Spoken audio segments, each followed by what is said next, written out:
All right, you primitive screwheads, listen up. I got news for you, pal. You ain't leading but two things right now. Jack and shit. Jack left town. Well, hello, Mr. Fancy Pants.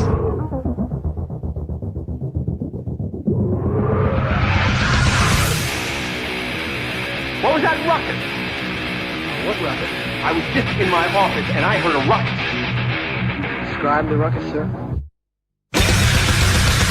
Does this mean we're not friends anymore?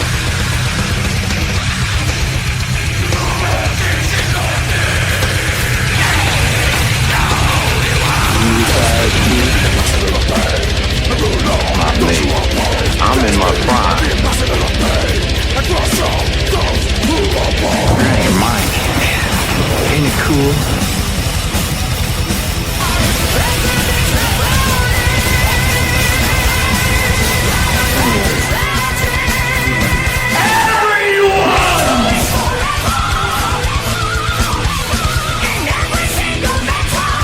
First you want to kill me, now you want to kiss me. Blow.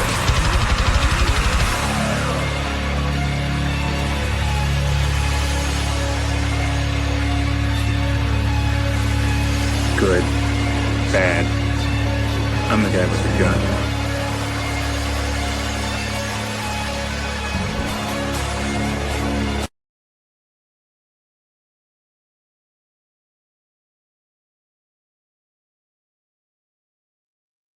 What's up, everyone? DJ Nubis here with you on Melter Radio Podcast with another movie review. This time I'm doing 2025's Thunderbolts. Marvel. They're back. They haven't gone away. Yes, they're still around. So basically, for those that are still tuning in for the Marvel franchise, I know a lot have checked out, a lot of like come and gone, kind of like me, hit or miss. However, I really did enjoy Deadpool and Wolverine from last year. So at least I know from there it was really good. Before that, Guardians 3 was really good. But there were some other products that Marvel's put out mainly with the series that didn't really hit on me very well. So Thunderbolts came about, and like the interesting thing about this is ever since Winter Soldier, I became like a big Bucky Barnes fan. Like I like that character a lot. He's just cool, you know, an assassin, anti-hero type of guy. Didn't know anything about him. I've talked about this in my top 10 Marvel films of all time about a week or so ago when I did that list.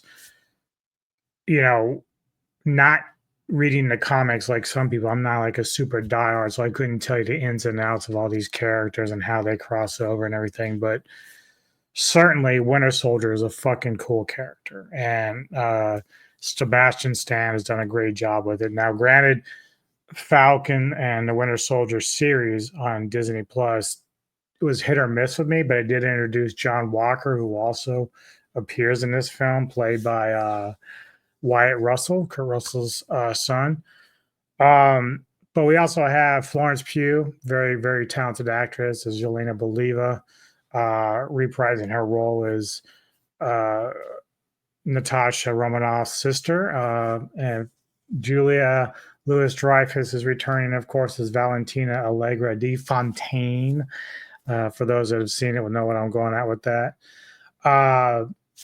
She's back in it. She plays like a villainous role pretty well.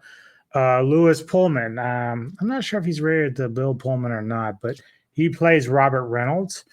We have Olga Kurylenko, who I actually really liked from the movie Hitman some years ago, but she plays, of course, Taskmaster that we saw from Black Widow movie. We also have David Harbour, wonderful, funny dude, playing the Red Guardian. So he's also the father of Yelena. And outside of that, we do have Wendell Pierce, who is Congressman Gary, and most people would know him mainly from the movie Hackers many, many years ago. But basically, this is like Marvel's answer to DC Suicide Squad. This is where we take a lot of our villains or anti-heroes, when we put them together and they're going to be trying to save the day. This is like Marvel's Suicide Squad movie, but it's done much, much better. But just to refresh everyone's memory, let's go ahead and take a look back at the trailer for Thunderbolts. Lena means a hero. There is no higher calling. Your sister understood something about that. I should have come back for you. No. That's just a fairy tale.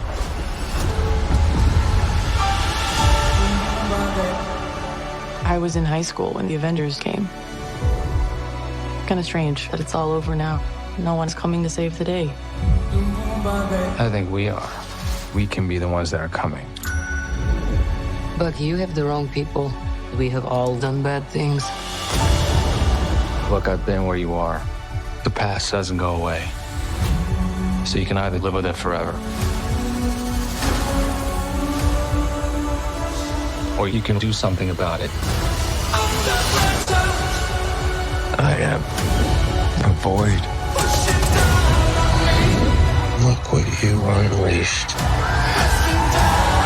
You can't outrun the emptiness. We can't do this. No one here is a hero. We all have things that we regret. But I have so many.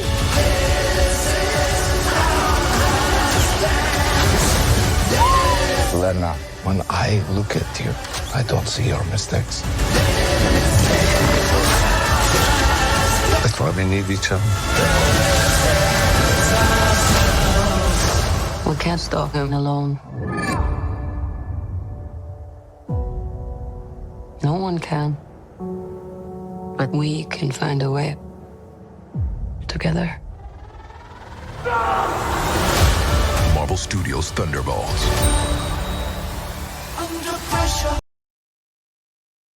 There you go. So yeah, so basically we start out the movie basically. I'm not going to give too many spoilers here because I know it just came out, so I'm not going to spoil everything, but I do want to kind of set up how it all unfolds basically for us. Mainly you saw some from the teaser trailer and everything else too, but Yelena is kind of just going through the motions now. She's working for the government and just doing secret jobs, sort of like what Natasha did many moons ago.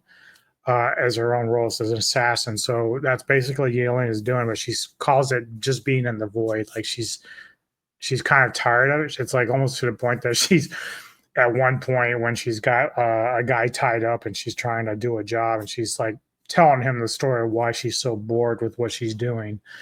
And the guy's like, what? I don't care about this shit. Like, you got me tied up here. But you know, she's dealing with her own personal issues, and that's something that this movie really dives into in terms of all the characters' backgrounds. Because again, we're dealing with characters that are very complex. I mean, it's not that Rogers or Tony Stark didn't have their own demons of the past. It's just that these particular characters with Bucky, Yelena, even Walker, they all have very dark pasts within their history. So like, those are things that become like kind of exposed throughout this film.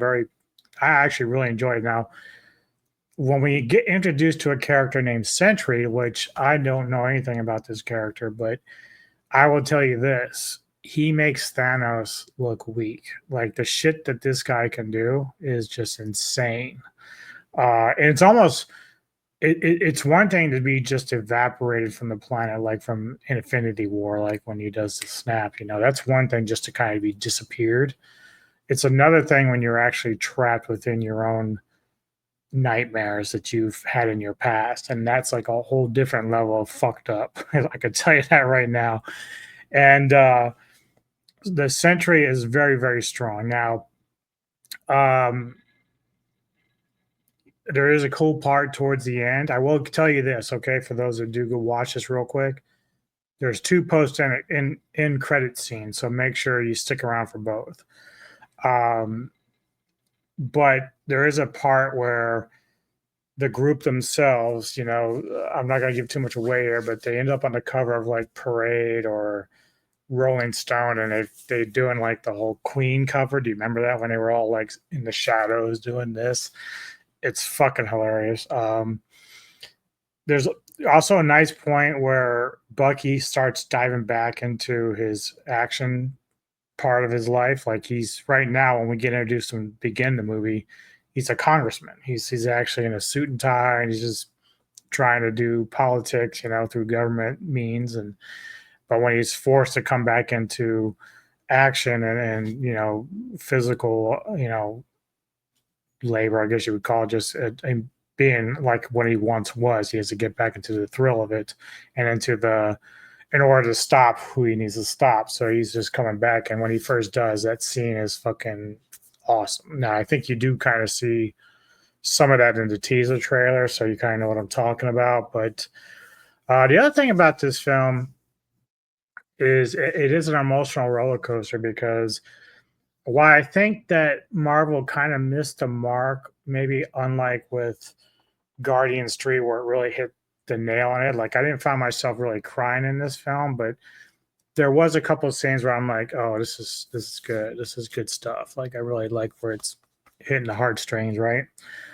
But overall, like this film is just really good. And like it's a 10 out of 10 for me, but it's a soft 10 because there are things that are problematic for me about it. And I kind of wish when it came to the big baddie that we kind of just held off towards the end and maybe introduced him in the second film like they're going to do. But obviously when you see the post credits, you'll kind of know where they're going to be going with that.